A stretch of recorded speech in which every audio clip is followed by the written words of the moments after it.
तो आइए हम देखते हैं यानी समाकलन क्या होता है। तो दोस्तों आपने पढ़ा होगा कि डेरिवेशन, ठीक है। यदि आपने डेरिवेशन नहीं पढ़ा है तो मेरी प्लेलिस्ट में जाकर मेरी वीडियो देख लो, तो उसमें आप डेरिवेशन बहुत इजीली सीख जाओगे, ठीक है।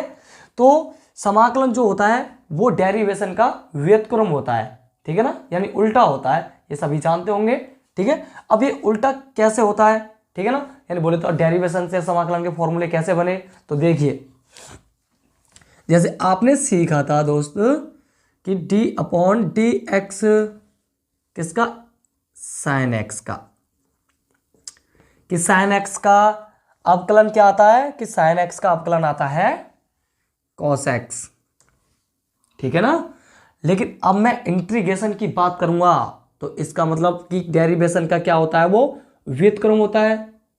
तो अब इंटीग्रेशन की बात करूंगा तो अब कॉस एक्स का ही तो इंटीग्रेशन करूंगा मैं, ठीक है ना। तो अब मैं कॉस एक्स का इंटीग्रेशन पूछूंगा तो क्या आएगा ये देखते हैं। तो देखो ये से डी तो यहीं रहने दो और डी एक्स पहुंचा दो इधर की साइड में, तो क्या हो जाएगा कि साइन एक्स और कॉस एक्स और इंटू डी एक्स। तो देखो क्या दोनों ओर समाकलन ले लूं क्या मैं, कि सर बिल्कुल, क्यों ये समाकलन का चिन्ह होता है, ठीक है। तो समाकलन लूंगा तो देखो डी से समाकलन खत्म हो जाएगा, क्यों, क्योंकि समाकलन डेरिवेशन का cos x dx, इस चीज को इधर की साइड में लिख दो, तो यानी cos x dx यानी sin x। तो देखो कि cos x का इंटीग्रेशन कितना आ गया, कि sin x। आपने sin x का डेरिवेशन पढ़ा था cos x, लेकिन हम इंटीग्रेशन पूछेंगे तो किसका पूछेंगे, कि cos x का क्या होता है, sin x, देख लो, ठीक है। इसी प्रकार से आप कोई से भी इंटीग्रेशन के फॉर्मूले डेरिवेशन से सिद्ध कर सकते हो। जैसे दूसरा दिखा देता हूं आपको, जैसे d/dx जैसे cos x, ठीक है, यानी cos x का आपने डेरिवेशन सीखा था क्या, कि क्या होता है sin x, ठीक है दोस्तों। अब मैं आपसे इंटीग्रेशन की बात करूंगा तो अब इंटीग्रेशन किसका पूछूंगा, कि sin x का, कि sin x का इंटीग्रेशन क्या होता है, कि cos x। तो देखो क्या करेंगे, तो d इधर को रहने दो और cos x और dx पहुंचा दो इधर की साइड में, तो यानी क्या हो जाएगा, इंटू dx। क्या दोनों और समाकलन ले लूं, के साथ ले लो, तो इसका मतलब d से समाकलन कैंसिल आउट, तो केवल क्या बचेगा, cos x, ठीक है दोस्तों। अब देखो ये प्रॉपर्टीज होती है कि माइनस हो या गुणांक वो कूद कर समाकलन के आगे आ जाता है, तो ये माइनस बाहर आ जाएगा, तो क्या बन जाएगा, ये sin x और dx। अब देखो इसे पॉजिटिव बनाने के लिए क्या मैं माइनस से भाग कर दूं और ये वाली चीज इधर को लिख रहा हूं और ये वाली चीज इधर को लिख रहा हूं, तो देखो ये तो हो जाएगा माइनस से भाग करेंगे तो यानी ये तो हो जाएगा प्लस, और इसको मैं इधर की साइड में लिख रहा हूं, तो यानी sin x। और देखो ये किसका बन गया था, माइनस का, ठीक है, तो यानी cos x। तो देखो कि sin x का इंटीग्रेशन कितना आ गया, कि माइनस का cos x। cos x का आपने अवकलन पढ़ा था माइनस का sin x, ठीक है। अब मैं sin x का इंटीग्रेशन पूछूंगा तो कितना आ जाएगा, माइनस का cos x। तो आप यहां से सीख रहे होंगे कि अवकलन से इंटीग्रेशन के कैसे हम फॉर्मूले निकाल रहे हैं, ठीक है। तो आपको डेरिवेशन आना बहुत जरूरी है। यदि आपको डेरिवेशन आता है तो आपको, यदि फॉर्मूले याद नहीं आ रहा है तो आप ऐसे सिद्ध करके निकाल सकते हो, ठीक है ना। तो हालांकि हमें ये सिद्ध नहीं करने हैं, हमें तो डायरेक्टली फॉर्मूले याद करने हैं, क्योंकि हमें यदि डायरेक्ट फॉर्मूले याद होंगे समाकलन के तो हम समाकलन के क्वेश्चन भी इतने जल्दी ही कर पाएंगे, ठीक है ना। तो इसलिए हमें डायरेक्ट फॉर्मूले याद होने चाहिए। अब हम उन सारे फॉर्मूले पर डिस्कशन करते हैं, कौन कौन से फॉर्मूले होते हैं और डेरिवेशन से वो कैसे बनते हैं, ठीक है ना। तो देखो दोस्तों इसे मैं रफ कर रहा हूं,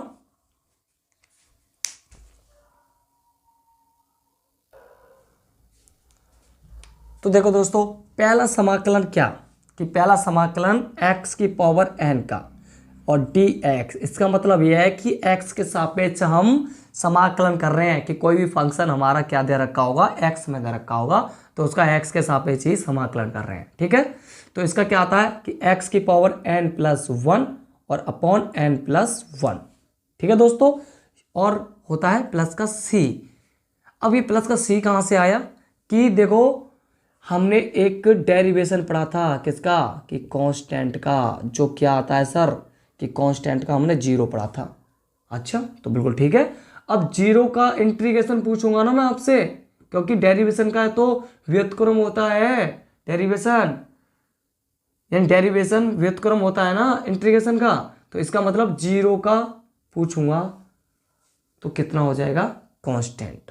तो इसी प्रकार से ये 0 का कांस्टेंट आता है। देखो यहाँ पे प्लस का 0 भी है, तो इसका मतलब 0 का करूंगा तो कितना आ जाएगा प्लस का कांस्टेंट। अच्छा, अब इसी प्रकार नंबर 2 की बात करूँ तो मैं, कि नंबर 2 आता है हमारा a की पावर x का, यानी बोले तो अचर की पावर चर दर क्यों, तो उसका फॉर्मूला क्या आता है कि a की पावर x और बट्टे log a और बेस में e। ठीक है, और इसी चीज को मैं यदि इसे log को ऊपर ले जाऊं तो यानी ये प्रॉपर्टी जो होती है कि a जो e बन जाती है a बन जाता है। ठीक है ना, तो यानी क्या हो जाएगा a की पावर x इंटू लॉग, ये तो बन जाएगा a और ये बन जाएगी e। ठीक है, और प्लस का c। तो हम a की पावर x का a की power x upon log a upon e भी कह सकते हैं, या फिर a की power x log e base में a भी कह सकते हैं। ठीक है, तो इसी प्रकार नंबर 3 की बात करूं, फिर आता है हमारा e की पावर x का, कि e की पावर x का डेरिवेशन सर क्या होता है, तो सर जो डेरिवेशन e की पावर x का समाकलन क्या होता है, कि सर जो e की पावर x का डेरिवेशन पढ़ा था वही समाकलन होता है। तो e की पावर x का डेरिवेशन क्या होता था कि e की पावर x का e की पावर x होता था, तो समाकलन भी वही होगा कि e की पावर x प्लस c। ठीक है दोस्तों, और नंबर 4 की बात करूं तो फिर आता है हमारा 1/x और dx। तो देखो सर हमने ये 1/x किसी का तो डेरिवेशन पढ़ा था, तो सर किसका पढ़ा था, कि सर हमने पढ़ा था log x का, जो क्या आता है 1/x। ठीक है, तो देखो हमने किसका पढ़ा था, log x का डेरिवेशन पढ़ा था, जो क्या आता है 1/x। तो मैं इंटीग्रेशन की बात करूंगा तो इसका मतलब 1/x का इंटीग्रेशन पूछूंगा मैं आपसे, जो क्या आ जाएगा log x। ठीक है ना, तो इसका मतलब क्या हो गया log x और प्लस का c। अब बात करता हूं नंबर 5, यदि आ जाता है 0 का, तो 0 का क्या हो जाएगा कि कांस्टेंट, आपने अभी सीखा मुझसे। ठीक है ना, क्या हो जाता है कांस्टेंट, इसे c भी कहते हैं। ठीक है, नंबर 6 की बात करूं तो फिर आता है हमारा sin x का। तो देखो अभी सिद्ध किया था आपने कि sin x का क्या आ जाता है कि माइनस का cos x प्लस का c। इसी प्रकार नंबर 7, तो देखो फिर आता है हमारा cos x का। तो देखो अभी ये भी सिद्ध किया था कि cos x का क्या आया था कि sin x और प्लस का c। ठीक है, अब इसी प्रकार नंबर 8 आता है, यानी sec स्क्वायर x का, कि sec स्क्वायर x का क्या होता है कि सर हमने sec स्क्वायर x किसी का तो डेरिवेशन पढ़ा था, किसका पढ़ा था कि sec स्क्वायर x हमने पढ़ा था सर tan x का, जो क्या आता था sec स्क्वायर x। अब मैं इंटीग्रेशन की बात करूंगा तो इसका मतलब इसी का तो इंटीग्रेशन पूछूंगा तो क्या आ जाएगा tan x। ठीक है दोस्तों, प्लस का c। अब इसी प्रकार नंबर 9 आता है हमारा, यानी कोसेक स्क्वायर x का। अब कोसेक स्क्वायर x भी हमने डेरिवेशन पढ़ा था किसी का, सर किसका पढ़ा था कि सर कॉट x का, कि कॉट x का होता था माइनस का कोसेक स्क्वायर x। ठीक है सर, यही तो होता था। अब इसका मतलब मैं कोसेक स्क्वायर x का इंटीग्रेशन पूछूंगा तो इसका मतलब क्या आएगा कि कॉट x। ठीक है ना, और देखो इसे माइनस यानी फ्री करने के लिए दोनों माइनस से गुणा कर दूंगा तो माइनस इधर की साइड में आ जाएगा, तो किसका बन जाएगा कि माइनस का कॉट x प्लस का c। ठीक है दोस्तों, इसी प्रकार आता है नंबर 10 कि समाकलन sec x और इंटू टेन एक्स। तो सर ये भी आपने पढ़ा होगा कि sec x into ten x किसका डेरिवेशन होता है कि सर sec x का होता है। ठीक है ना, तो मैं अब sec x का क्या होता था कि sec x into ten x. अब मैं इंटीग्रेशन की बात करूंगा तो sec x into ten x का ही तो पूछूंगा, जब भी तो क्या आएगा sec x प्लस का c। ठीक है दोस्तों, और नंबर 11 की बात करूं तो यानी फिर आता है हमारा cosec x और इंटू cot x और dx। इसका मतलब सर ये भी हमने किसी का पढ़ा था, तो सर किसका पढ़ा था कि d upon d x. Sir ये पढ़ा था हमने cot यानी cosec x का।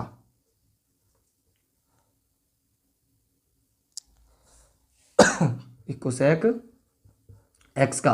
कोसेक एक्स का क्या होता था कि सर माइनस का cosec x into cot x, यही तो पढ़ा था। इसका मतलब अब मैं इंटीग्रेशन पूछूंगा आपसे, तो अब इसी का तो इंटीग्रेशन पूछूंगा, तो देखो क्या आ जाएगा कि कोसेक एक्स आ जाएगा इंटीग्रेशन। अब इसका यानी माइनस फ्री करने के लिए माइनस से गुणा करूंगा, तो ये माइनस इधर को आ जाएगा, तो ये माइनस का क्या हो जाएगा कोसेक एक्स, तो माइनस का कोसेक एक्स प्लस का सी। ठीक है दोस्तों, तो बेसिक आपने 11 फॉर्मूले पढ़ लिए हैं। ठीक है, अब मैं नेक्स्ट फॉर्मूले की बात करता हूं आपसे।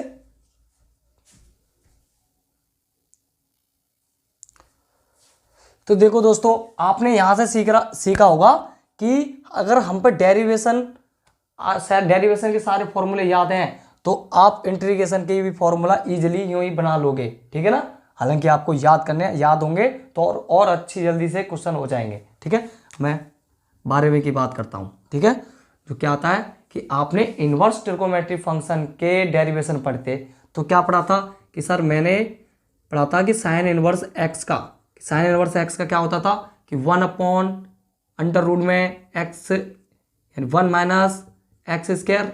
ठीक है, यही तो पढ़ा था आपने साइन इनवर्स एक्स का डेरिवेशन। अब मैं इंटीग्रेशन पूछूंगा तो किसका पूछूंगा, किसी का तो इंटीग्रेशन पूछूंगा तो अब इसका इंटीग्रेशन क्या होगा कि साइन इनवर्स एक्स। ठीक है दोस्तों, तो इसी प्रकार से हम समाकलन भी कर लेंगे इसका, तो क्या हो जाएगा डी यानी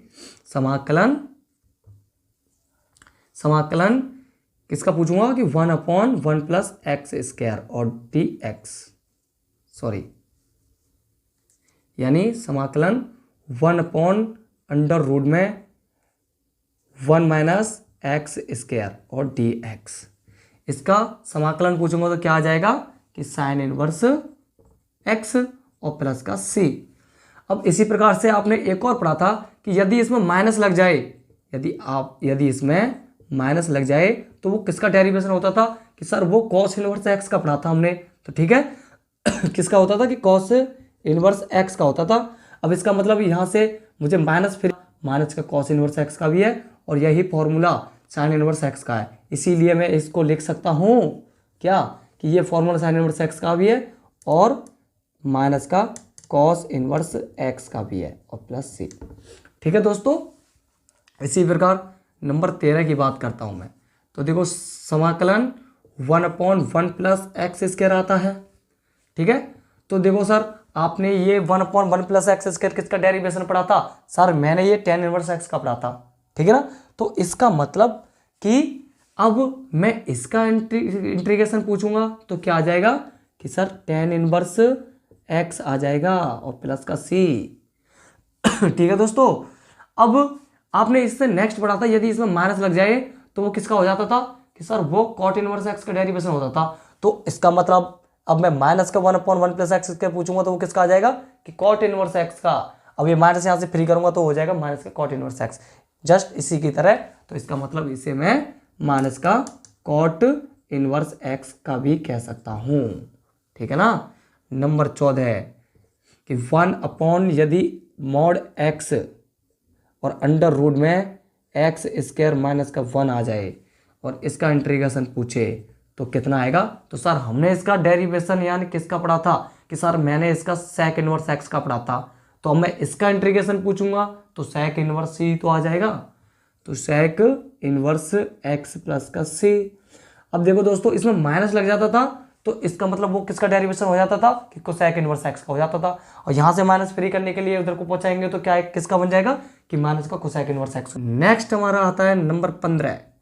ठीक है, तो इसका मतलब ये हमारा यहाँ तक हमारा बेसिक सारे फॉर्मूले हो गए हैं।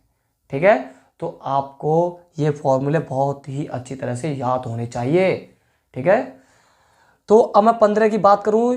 अब ये 15 में क्या है कि जब भी दो फलन गुणा में दे रखे हों और उसका हमें इंटीग्रेशन करना है तो उसका फॉर्मूला क्या आता है वो सीखो कि जब भी समाकलन f(x) और इंटू g(x) इसका हमें डेरिवेशन करना है तो क्या करेंगे कि इसे फर्स्ट मान लो और सेकंड मान लो। तो लगाओ फॉर्मूला कि फर्स्ट लिखेंगे और इंटू सेकंड का समाकलन करेंगे। ठीक है। उसके बाद फिर माइनस लगाएंगे, फिर पूरा समाकलन लगाएंगे, बड़ा सा कोष्टक लगाएंगे, यानी बोले तो अब कोष्टक का हमें क्या करना है, समाकलन करना है। तो इसका मतलब कि इसके अंदर भी यानी फर्स्ट का क्या करेंगे कि डेरिवेशन करेंगे और इनटू सेकंड का क्या करेंगे कि सेकंड का समाकलन करेंगे। ठीक है, ये आगे बात समझ में आपके। और इसका पूरे कोष्टक का भी करना है हमें समाकलन। तो देखो द्वारा कि जब भी दो फलन गुणा में आ जाएं तो यानी फर्स्ट लिखेंगे इनटू सेकंड का समाकलन करेंगे, फिर माइनस लगाएंगे, फिर बड़ा समाकलन लगाएंगे यानी कोष्टक का। तो वो कोष्टक के अंदर करेंगे कि पहले का डेरिवेशन करेंगे और इनटू सेकंड का समाकलन करेंगे। ठीक है दोस्तों, ये फॉर्मूला आपको समझ में आ गया होगा। तो ये हो गया आपका फॉर्मूला। तो देखो दोस्तों, मैं नेक्स्ट की अब इसमें नेक्स्ट बात करता हूं कि सर ये तो ठीक है, लेकिन आप ये बता दो क्या फर्स्ट इसमें कोई सा भी फंक्शन मान सकते हैं? तो इसमें ऐसा बिल्कुल नहीं है, यानी बोले तो इसमें डेरिवेशन की तरह बिल्कुल नहीं है। डेरिवेशन में क्या होता था कि सर उसमें फर्स्ट कोई सा भी मान लेते थे, लेकिन इसमें फर्स्ट नहीं मानेंगे कोई सा भी। ठीक है, बड़े हिसाब से मानना है। तो इसका मतलब क्या है, तो देखो इसमें फर्स्ट कौन सा मानना है ये देखो। तो मैं आपके लिए एक आइलेट बना देता हूं, यानी फंक्शनों का, यानी islet.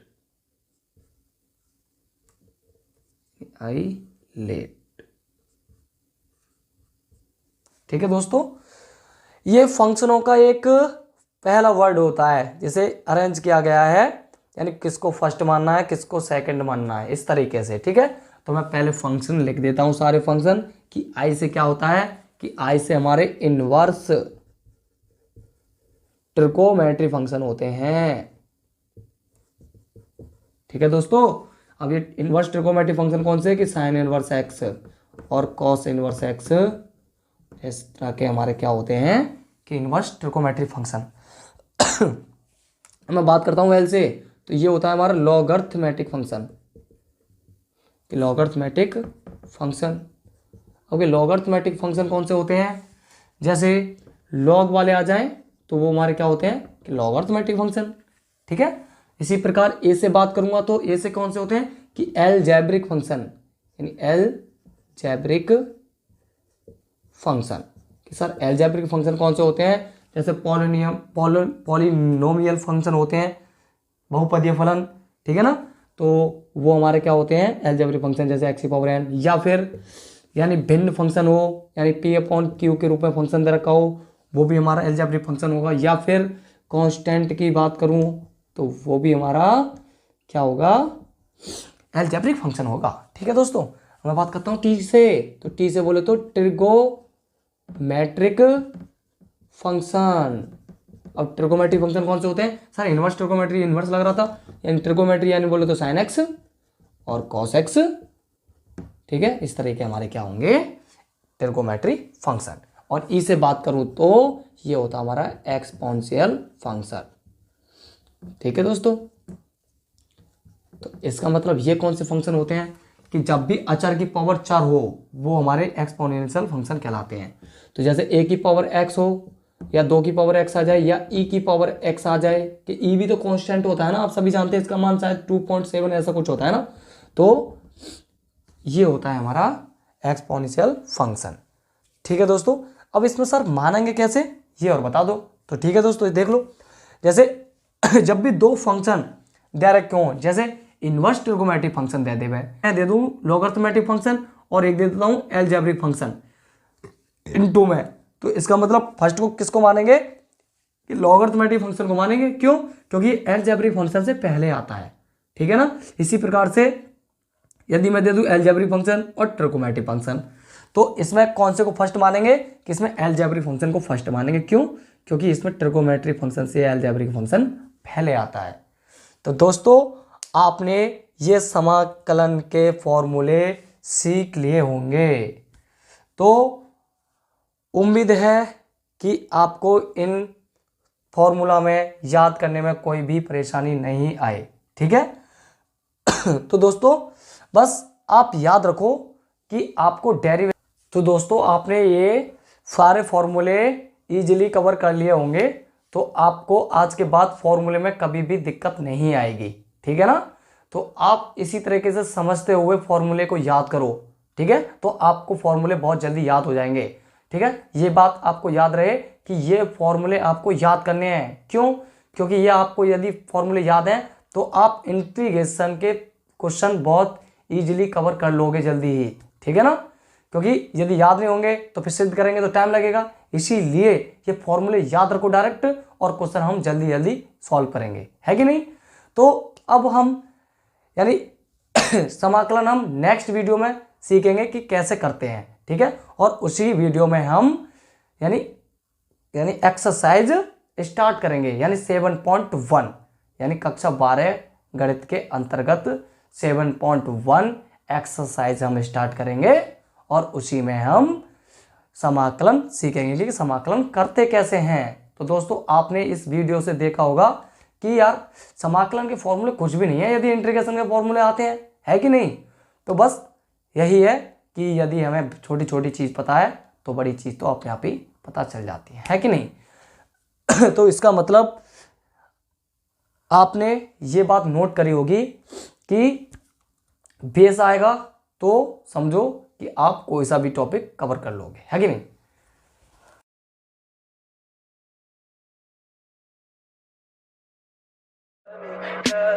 Tell me pretty lies, look me in the face, tell me that you love me.